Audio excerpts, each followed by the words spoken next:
ನಮಸ್ಕಾರ ಸ್ನೇಹಿತರು, ಮುಂಜಾನೆ ಶುಭಾಶಯಗಳು. ಇಂದಿನ ದಿನ ಸುದಿನವಾಗಲಿ ಅಂತ ಬಯಸ್ತಾ ಮುಂಜಾನೆಯ ಮಾತಿಗೆ ತಮಗೆ ಸ್ವಾಗತ, ಸುಸ್ವಾಗತ, ಅದರ ಸ್ವಾಗತ. ಸ್ನೇಹಿತರೆ, ಇಂದಿನ ಮುಂಜಾನೆಯ ಮಾತಿನಲ್ಲಿ ಹೆಬ್ಬೆಟ್ಟಿನ ಬಗ್ಗೆ ಒಂದೆರಡು ಮಾತು. ನನಗೆ ಸುಮಾರು 50 ವರ್ಷಗಳ ಹಿಂದಿನ ಪರಿಸ್ಥಿತಿ ನೆನಪಿಗೆ ಬಂತು. ನಿಮ್ಮನ್ನು 50 ವರ್ಷ ಹಿಂದಕ್ಕೆ ಕರ್ಕೊಂಡು ಹೋಗ್ತೀನಿ. ಸ್ನೇಹಿತರೆ, ಆಗ ಶಾಲೆಗೆ ಹೋಗೋದು ಬಹಳ ಕಮ್ಮಿ ಇತ್ತು. ವಿದ್ಯಾವಂತರು ಕಡಿಮೆ ಇದ್ದರು. ದಸ್ತಾವೇಜುಗಳ ಮೇಲೆ ರುಜು ಹಾಕೋದಕ್ಕೆ, ಸಿಗ್ನೇಚರ್ ಹಾಕೋದಕ್ಕೆ ಬರ್ತಿರಲಿಲ್ಲ, ಹೆಸರು ಬರೆಯೋದಕ್ಕೆ ಬರ್ತಿರಲಿಲ್ಲ. ಹಾಗಾಗಿ ಏನಾಗ್ತಿತ್ತು, ಹೆಬ್ಬೆರಳನ್ನು ಬಳಸಿ, ಅದು ಕಪ್ಪು ಮಸಿಯಲ್ಲಾಗಲಿ ಅಥವಾ ಶಾಯಿಯಲ್ಲಾಗಲಿ, ಅದನ್ನು ಹೆಬ್ಬೆರಳನ್ನು ಅದ್ದಿ ದಸ್ತಾವೇಜುಗಳ ಮೇಲೆ ಒತ್ತಲಾಗುತ್ತಿತ್ತು. ಅದು ಹೆಬ್ಬೆಟ್ಟು. ಕೆಳಗಡೆ ಯಾರಾದರೂ ಒಂದಿಷ್ಟು ಓದ್ದವರು ವಿದ್ಯಾವಂತರು ಇದ್ದರೆ ಈ ಹೆಬ್ಬೆಟ್ಟಿನವರ ಹೆಸರು ಬರೀತಿತ್ತು. ಹಾಗೆ ನೋಡಿ, ಬರ್ತಾ ಬರ್ತಾ ಈ ಹೆಬ್ಬೆಟ್ಟನ್ನು ಕೆಟ್ಟದಾಗಿ ಬಳಸೋದಕ್ಕೆ ಶುರು ಮಾಡಿದರು ಜನ. ಅವನೆಂತ ಮಾರ ಅವನು ಹೆಬ್ಬೆಟ್ಟು ಅಂತ. ಯಾಕಂದರೆ ಒಂದಿಷ್ಟು ಜನ ಓದಿದ್ರು ನೋಡಿ. ಪಾಪ ಅವನು ಇನ್ನೊಬ್ಬ ಅವಿದ್ಯಾವಂತ ಇರ್ತಿದ್ದ. ಅವನು ನೋಡಿ, ಅವನು ಹೆಬ್ಬೆಟ್ಟು ಮಾರ, ಅವನು ಹೆಬ್ಬೆಟ್ಟು ಗಿರಾಕಿ, ಅನ್ಪಟ್ಟು, ಓದಿಲ್ಲ, ಮಾಡಿಲ್ಲ. ಈ ಥರದ್ದೆಲ್ಲ ಮಾತುಗಳನ್ನು ನಾವು ನೋಡಿದ್ದಿದೆ, ಕೇಳಿದ್ದಿದೆ.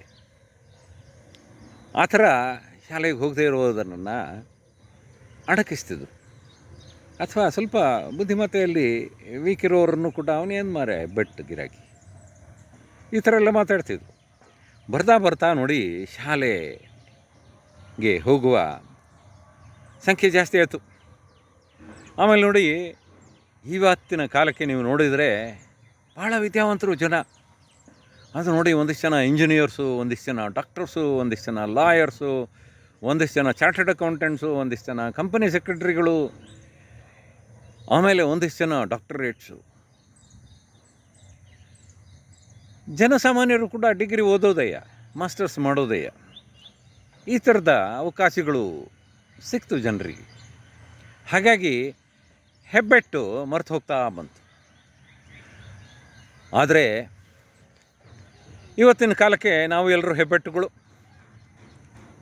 ನಾನೊಬ್ಬ ಹೆಬ್ಬೆಟ್ಟು, ನಾವು ಹೆಬ್ಬೆಟ್ಟುಗಳು ಅಂತ ಹೇಳಬೇಕಾಗ್ತದೆ. ಹೆಬ್ಬೆಟ್ಟಿನ ಮಹತ್ವ ಈಗ ತಿರ್ಗಾ ಜನರಿಗೆ ಗೊತ್ತಾಗ್ತಾ ಇದೆ. Thumb impression. ನಾವು ನೋಡಿ, ಕಚೇರಿಗೆ ಹೋಗಬೇಕಾದ್ರೆ ಬಾಗಿಲಲ್ಲಿ ಒಂದು ಡಿವೈಸ್ ಇಟ್ಟಿರ್ತಾರೆ. ಅದರಲ್ಲಿ ನಾವು ಹೆಬ್ಬೆಟ್ಟು ಒತ್ತಬೇಕು, ಆವಾಗ ಮಾತ್ರ ಬಾಗಿಲು ಓಪನ್ ಆಗ್ತದೆ, ಒಳಗಡೆ ಹೋಗ್ಲಿಕ್ಕಾಗ್ತದೆ. 31 ದಿನ ಹೆಬ್ಬೆಟ್ಟು ಓದಿದ್ರೆ ಮಾತ್ರ ಸಂಬಳ ಬರೋದು ಸ್ವಾಮಿ ಈಗ. ಹಾಗೆ ನೋಡಿ, ಪ್ರತಿಯೊಂದಕ್ಕೂ ಹೆಬ್ಬೆಟ್ಟು.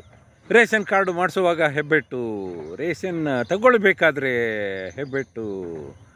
ಆಮೇಲೆ ನೋಡಿ, ಸಬ್ ರಿಜಿಸ್ಟ್ರಾರ್ಸ್ ಆಫೀಸು, ಅಲ್ಲಿ ಹೋಗಿ ನೀವು ಪತ್ರಗಳ ಮೇಲೆ ಹೆಬ್ಬೆಟ್ಟು. ಈಗ ಮಸಿಯಲ್ಲಿ ಅಥವಾ ಇಂಕ್ನಲ್ಲಿ ಹೆಬ್ಬೆರಳನ್ನು ಒದ್ದೆ ಮಾಡಿ ಅದರ ಹೆಬ್ಬೆಟ್ಟಿಲ್ಲ. ಈಗ ಡಿವೈಸು ಭಾಳ ಇಂಪ್ರೂವ್ಮೆಂಟ್ ಮಾರ.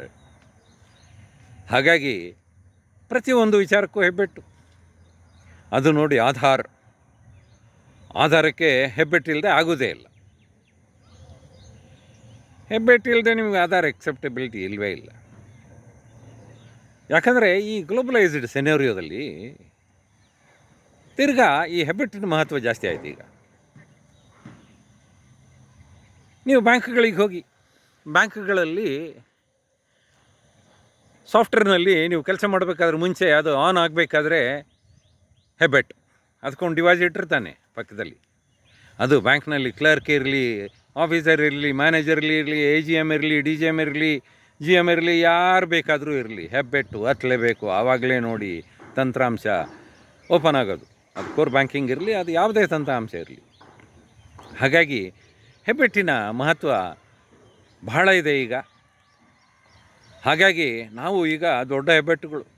ಅವನೇಂತ ಮಾರ ಹೆಬ್ಬೆಟ್ಟು ಗಿರಾಕಿ, ಹಾಗಿಲ್ಲ. ಈಗ ನಾವು ಹೆಬ್ಬೆಟ್ಟು ಓದೋದ್ರಲ್ಲಿ ನಮಗೆ ಈಗ ಬಹಳ ಹೆಮ್ಮೆ ಅನ್ನಿಸ್ತಾ ಇದೆ. ಆಗ ನಾವು ಅದನ್ನು ತುಚ್ಛವಾಗಿ ನೋಡ್ತಾ ಇದ್ವಿ, ಹೆಬ್ಬೆಟ್ಟು ಗಿರಾಕಿ ಅಂತ. ಆದರೆ ಈಗ ನೋಡಿ, ಬಹಳ ಹೆಮ್ಮೆ.